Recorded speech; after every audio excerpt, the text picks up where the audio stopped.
Hey, what is going on, everybody? Welcome back to another exciting episode on the channel. I really hope you're having a fantastic day doing whatever you're doing out there today. In this video, I would like to make a quick announcement for a lot of the updates that I've applied to the various projects that I've released onto this channel, in the last year or two. So I have 4 simulators on the screen right over here. So 1, 2, 3, and 4. And all of the source code for the projects right here are now available using Swift 4.2, which should be compatible with Xcode 10 as of, October 24th of 2018. And so what I wanted to do in today's video is to kind of go over some of the highlights for these applications over here. And maybe I'll convince you to look through the source code and learn exactly how these applications are built out.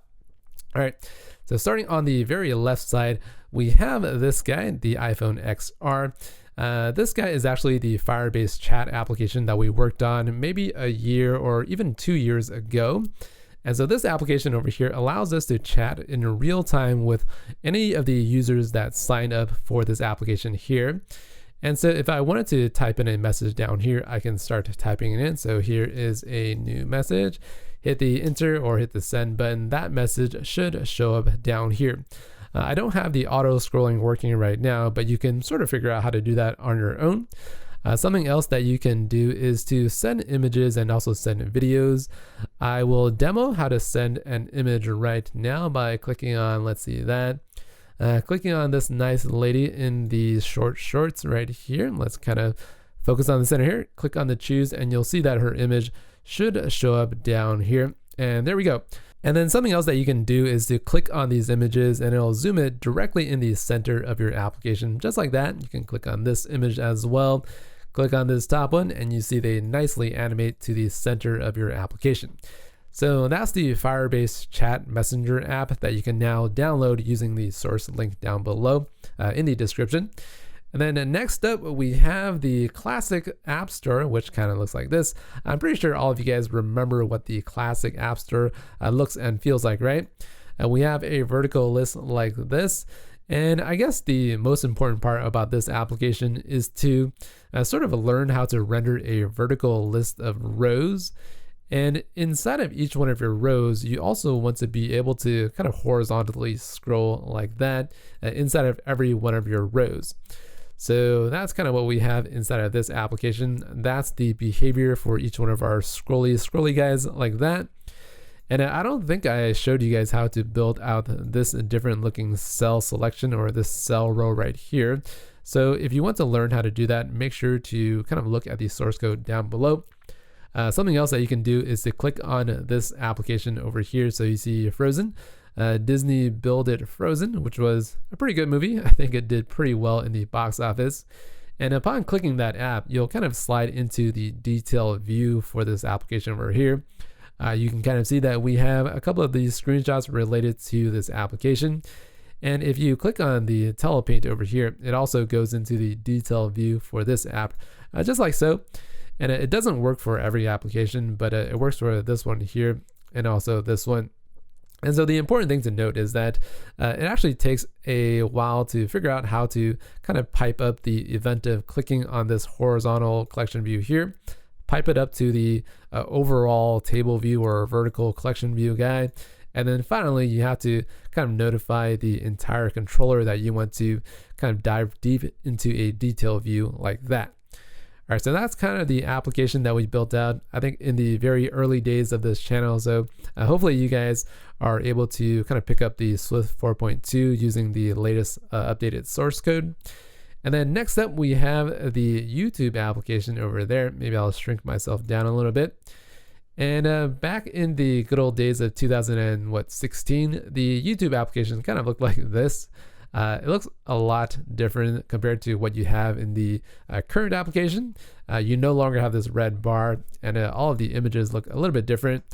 But anyways, this guy right here also allows you to swipe left and right, moving into the different sections of home. We have trending there, and then we have, I think, subscriptions, and then finally this user profile account guide. All right. So this application is also available in the description below. Something else that we worked on is the ability to present this panel of options. So settings, terms, feedback, help, switch account, and then cancel. And so you can actually click on one of these guys down here. And then upon clicking, it actually dismisses that settings panel. And then it'll bring you into whatever you clicked on. So you kind of see it's said settings up there. If you click on terms and privacy, it'll kind of bring you to this blank white page like that. So I believe a lot of you guys found this feature very, very insightful in terms of how to figure out, placing views inside of your entire app and then sliding it up from the bottom. So if you want to download the source code for this app, it is available down below. One of the features that we worked on is the ability to click on one of these video guys, but I don't exactly remember if I showed you guys how to dismiss this view down below. But this is supposed to play some kind of video. I don't think the video is available anymore. That's kind of why it's not loading. But if you plug in a video that's available on the internet, you should be able to get it to play up at the very top there. All right, so let me kind of dismiss this guy and maybe I'll bring it back up. And so here we go. That is our YouTube application. And then finally, we have this guy, which is the Audible walkthrough series. I don't know exactly how I come up with these names. But the Audible application has a couple of walkthrough screens that allow you to click on the next, and then finally clicking to the last page, you can kind of log in using your email and password. Of course, this application doesn't exactly work because we don't have a server component with our application here. So the only thing that you can do is you can click on login. It'll bring you to the root of your application. There are a couple of bugs due to the safe area that I haven't really fixed yet. But if you guys would like me to fix some of the bugs that are still present, make sure to let me know in the comments down below. You can click the sign out. It'll bring you back into the walkthrough screen. I believe the status bar right here should be a light content, but it's a little tricky because we have kind of dark content here and then light content here. You probably have to alternate between the different status bar styles, which isn't exactly hard, but I don't think I had the time or energy to actually fix that part of the application. All right, so those are the couple of updates that I have kind of applied to each and every lesson of these projects. And overall, I think I updated, let's see, about 20 episodes here, about 5 episodes here, about like 18 here, and about 10 over here. So I don't know, about 60 or 70 lessons in total. That means that I went through each and every Xcode project and applied a Swift 4.2 migration, and then saved the project, re-zipped it up, and then upload it to my website so that you guys can download it. So hopefully you guys appreciate all of the time and energy and effort that I spent updating these projects. And hopefully you guys get a kick out of learning how to build out these older style applications, which is still very, very relevant in terms of iOS development. And so that's going to wrap it up for today's video. If you guys are interested in learning more about Swift and also iOS development, make sure to check out the couple of courses that are now available at letsbuildthatapp.com. We have the brand new course, which is the Twitter slide out menu course. It's very helpful in learning about, auto layout and animations. So make sure to check that out. That's going to be it for today. I will see you guys in the next video. Bye bye, guys.